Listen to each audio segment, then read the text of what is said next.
Hi Sequels friends, Happy New Year! I hope you had a wonderful holiday and I hope that 2021 is already off to a fantastic start. So this week's video, I thought that we would just do a quick run through of how December sales were.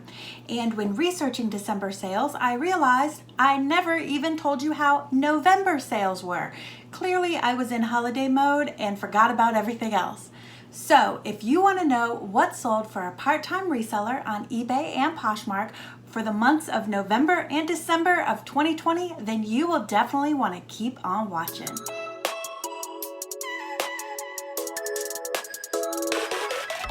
Hi Sequels friends, welcome back to my channel. If you're new here, I am so happy to have you. My name is Heather and I am a part-time reseller on both Poshmark and eBay, and I use this YouTube channel to document my journey. So if you're interested in unboxings, thrift hauls, thrifty flips, or just how to sell on these two platforms and what it's like to have the part-time life of a reseller, then you will definitely want to go ahead, hit that subscribe button, and do not forget to ring my bell so that you are notified every time I upload a new video. So as I said in the intro, I can't believe I didn't give you November sales, and it's time to give you December sales. So I figured I'd combine those two in this video. So overall, I'm pretty happy with both months, and let me give you a quick rundown of November, starting with November. So November sales, and these are net sales, came in at $635.19. Not too bad, as it was a 17% increase over October sales. Loving that. The units went up slightly from 43 in October to 48 for a 12% increase in units. And oh my God, you know how excited I am to tell you this. My average sale price went from a measly $12.62 up to a whopping $13.23. Nothing to write home about, but it is definitely a step in the right direction. Overall, ROI came in at 62 versus 61%, which has been fairly consistent for me. What I am most excited about is that I had several sales that were over $20. So if you're new here, I am trying my damnedest to increase my average sale price. I got a lot of things in boxes, I was gifted a lot of things, and I probably shouldn't have moved forward with some of these things, as in order to get rid of them, I have to put them at a clearance price, and thus it has pulled down my average sale price. But I am out thrifting and I am finding more things that sell for over 20 bucks, and I will share some of those that I sold in the month of November with you now. I'll pop up a little picture here. This first one, I netted $38.28 on a damn scarf. Yes, a scarf. If you haven't watched any of my other videos, you will definitely want to go back and look at my unboxing playlist, as it includes several thread-up scarf boxes, which have definitely been hits for me. And this one came in one of them, and it is a Canadian Maple Leaf Olympic scarf by Hudson Bay. And I couldn't believe what the resale value of this scarf was, and I'm still shocked that I actually got it at $38.28. This Asian silk robe, I actually picked up this robe for regular price at Goodwill, and I ended up selling it for $27.82. I could not find comps on it because everything is written in Chinese, but I did notice there was some small speckles on it of, I don't know, maybe an oil stain or something like that. So I knew I couldn't get top silk robe dollar price for it, and of course I did not see that when I was in the store, but $27.82 net, I'm still happy with that. Then these Tahari Fiore boots, which I showed you in one of my hauls, ended up netting me $22.51. This handmade sweater that I saved from the bins ended up netting me $23.64. This Bebe bodysuit, new with tags, again saved from the bins, ended up netting me $22.82. This vintage Esprit blouse, chef kiss, it is all sorts of 80s goodness, ended up netting me $27.70. If you are not already looking at vintage stuff, I would highly suggest it. I am noticing more and more that I am selling vintage goods, and they are definitely bringing in a nice dollar amount. As always, here's my handy dandy chart. This shows category sales this shows the sales by category as well as units, dollars, and percent to total. And my top selling categories were accessories, shoes, sweaters, and tops. If you've been following me for some time, you know shoes and tops are always up there, but this month of November, sweaters popped up to the top as well as accessories, which I was expecting because I have been going hard on accessories. So the interesting thing to me is since October, my eBay sales have been becoming less of a percentage of my overall sales. And that is the same for November. eBay sales came in at about 58% of the total. Up to this point, it has been 65 to 70% of the total. So I have hit my relisting and sharing goals, which is to share my closet at least 3 times a day and to relist at least 3 items a day. Relisting, again, that's taking an old item and relisting it as a new item.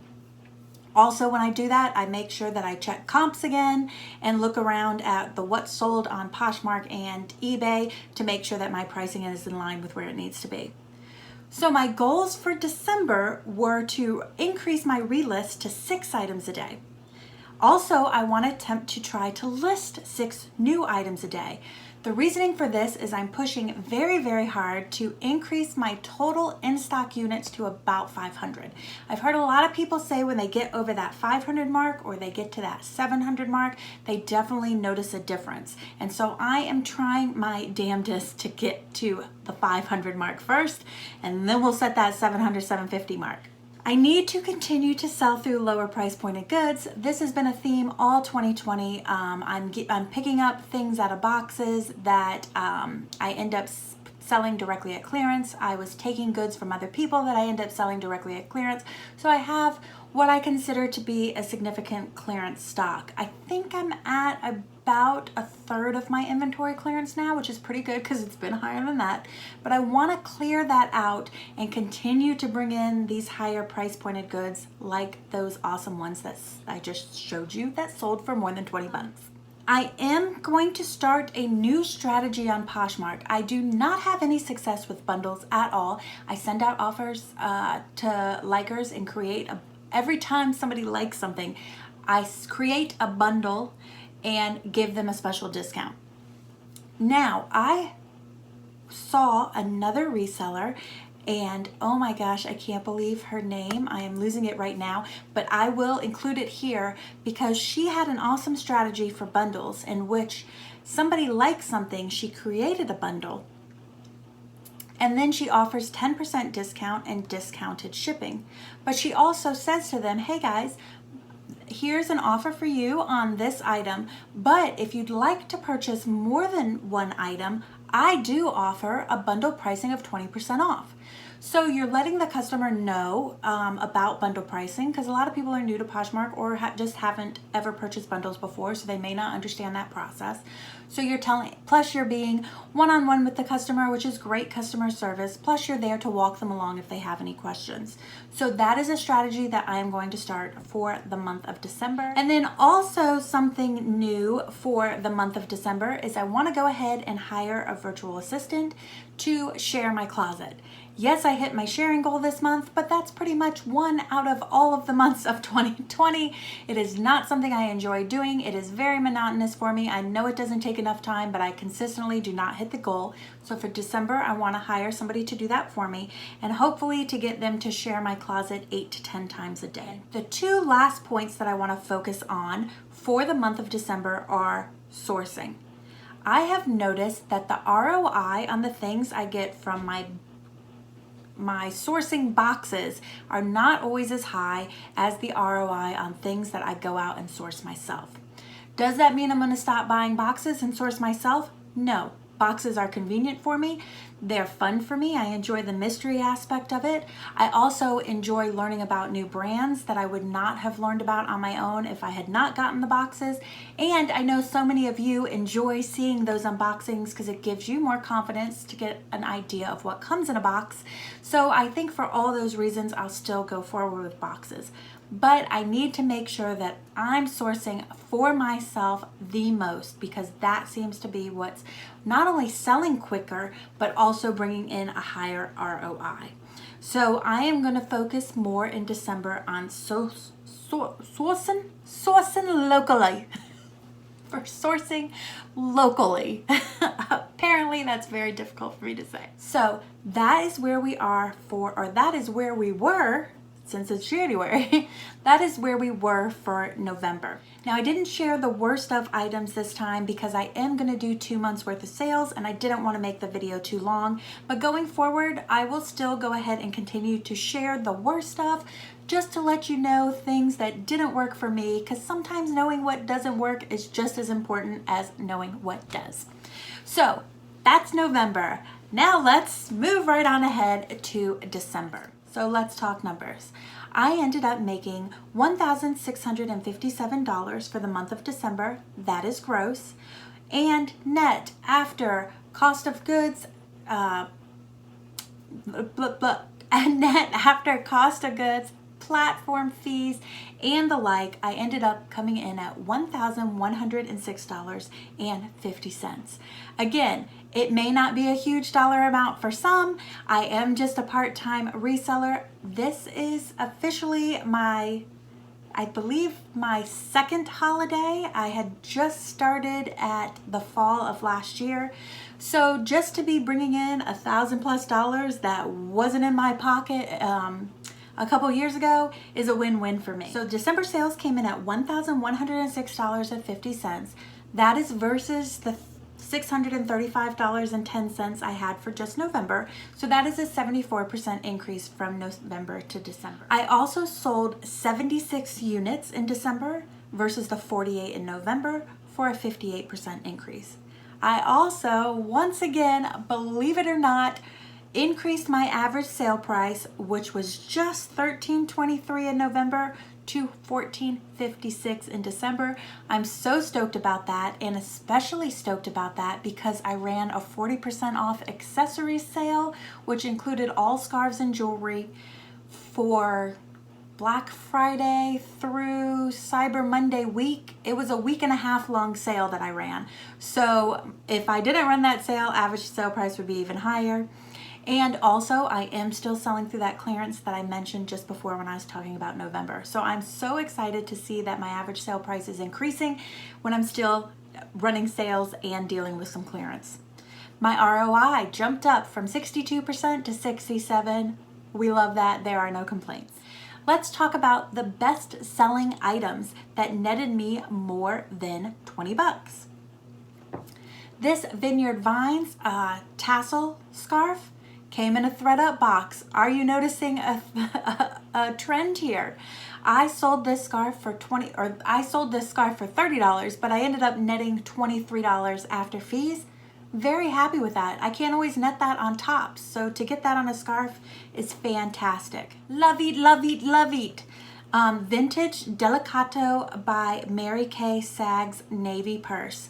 I sourced out of my immediate area and went a little further west, which means that it's a little less metropolitan, which means I can find more vintage goodies. And I found this purse, and I paid up for it because it cost me $7.99, but I ended up netting $50.79 on this. I sold it for $72.38, and after shipping and fees, made 50 bucks on it. Very much worth the $7.99 investment, and another thing to prove to me that vintage really moves for me and it brings in those dollar amounts. This Evan Pacone dress I got at Goodwill for regular Goodwill prices because it was new with tags. I picked it up and I thought it was a cute pattern. Ended up netting $25.31.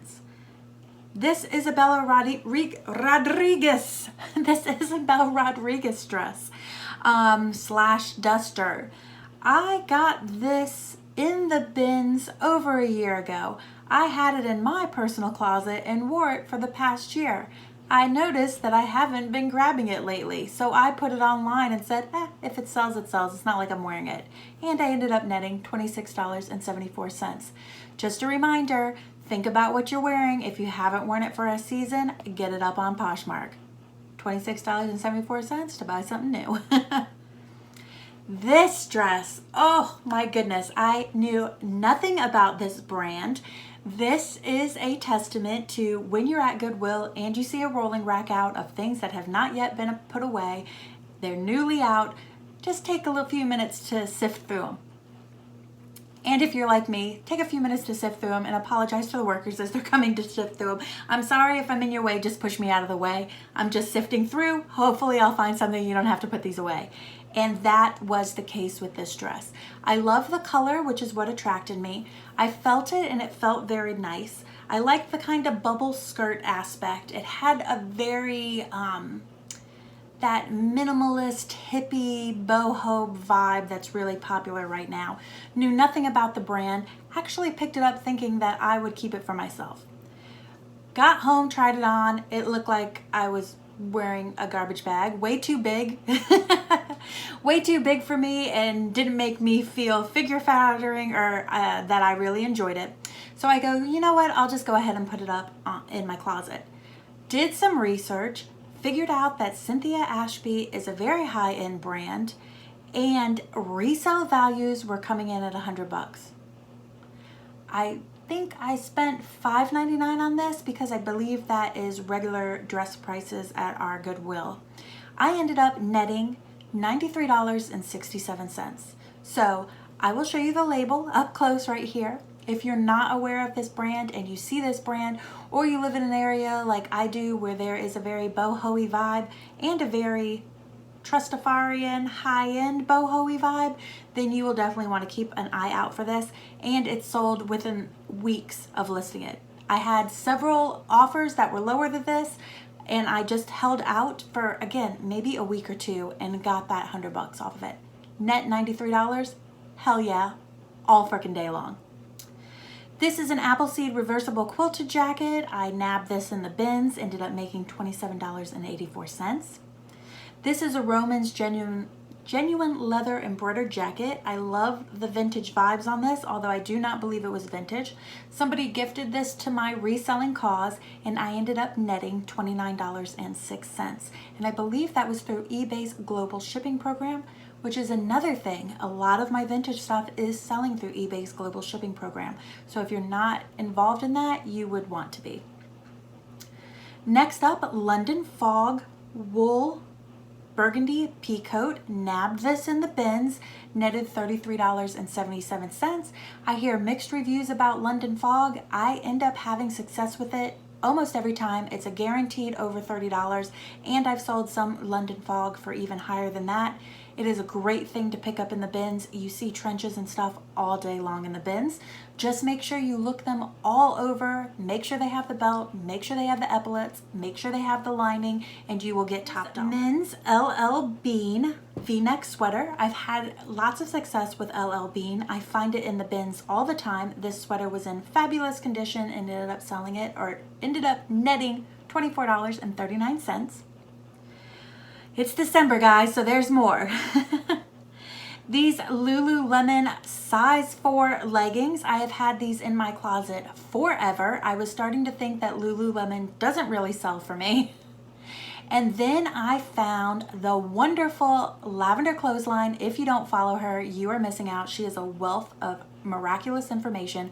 I was literally watching one of her videos as I was relisting items, and I noticed when I relisted this item that it did not have a size on it. And as I'm relisting it, I'm listening to one of her videos, and she literally said, if your Lululemon does not have a size on it, check the pocket. There will be a size in the pocket. And I had to stop that damn video, get up from what I was doing, pull these leggings out of the bin and go, are you sure? Are you sure, Lavender Clothesline? Hell yeah, she did not steer me wrong at all. It had the size in it. I relisted it with the size and it sold. Now, I did not get as much as most people get for their Lululemon. I ended up getting $30 and netting $21.46. I have heard that the pants do better than the capris and all sorts of other things. These came in a thread-up box, so I haven't really done a lot of Lululemon sourcing, but if you are doing that sourcing and you don't see the size, that is some great information for you, because once the size was in the listing, these babies sold. These Giorgio Armani pumps that I've had for probably over a year, they came in my very first thread-up shoe box. I am so in love with these. I was so excited about these. I did not get a huge dollar amount because I took an offer because I'm tired of having them in my closet. I do not like to hold goods for more than a year. In my opinion, I just don't want to sit on it. It's more exciting to me to increase the turn and have new things rolling in.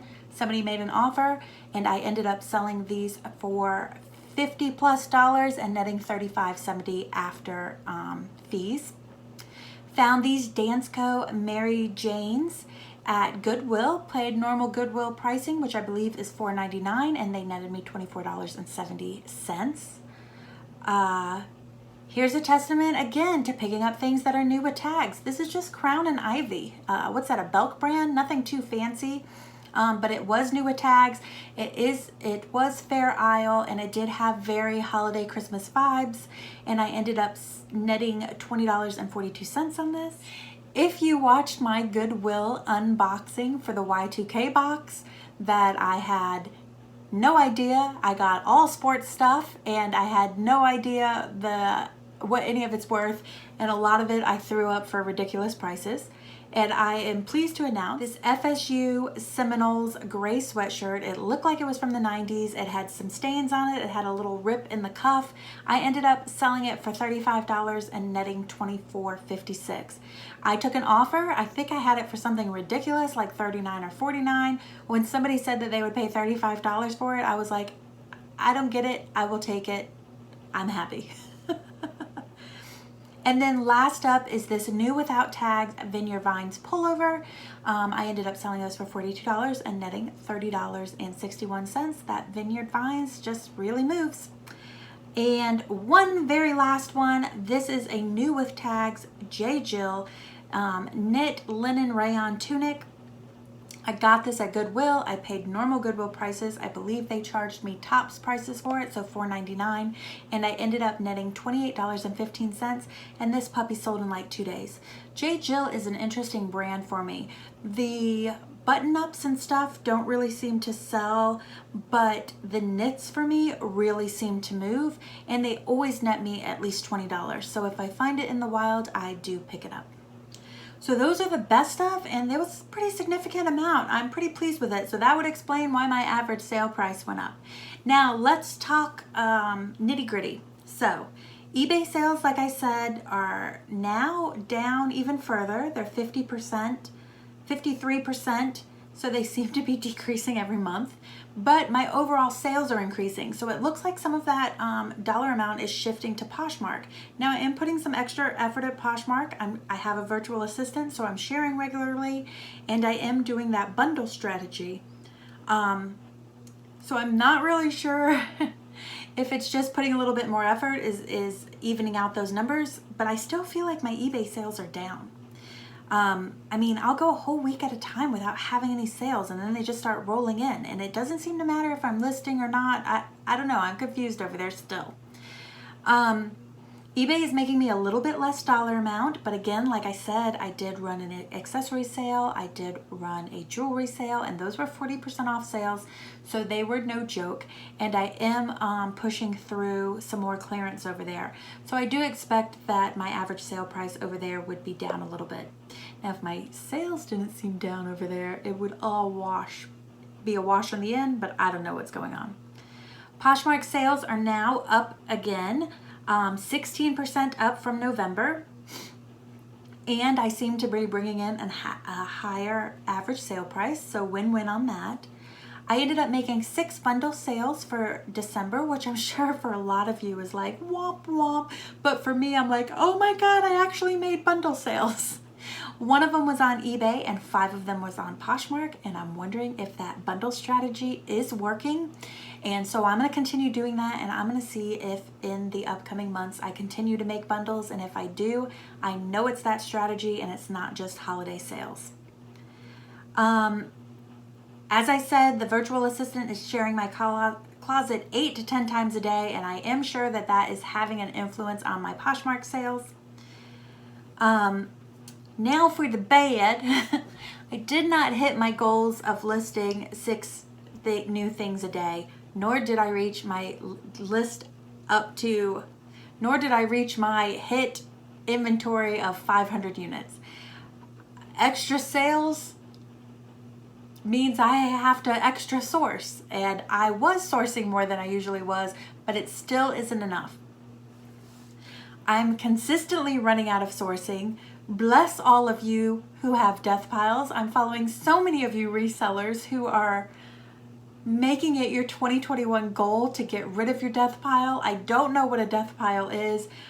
I am cheap and I cannot have inventory just sitting around and not online. I need to have a death pile. I know this is a problem a lot of you may not understand, but I need to have a death pile.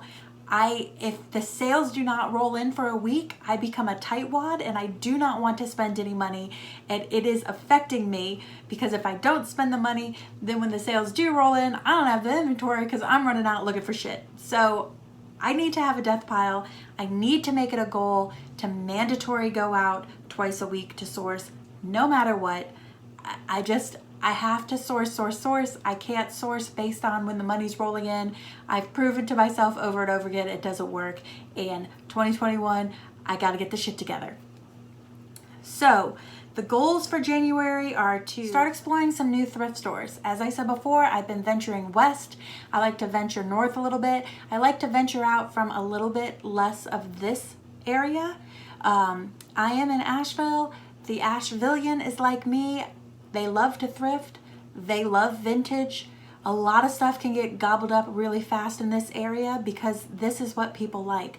But go west, my friend, and that stuff, those goodies are sitting there. I mean, I've thrifted. I'm having hauls of $60, $70 when I go west.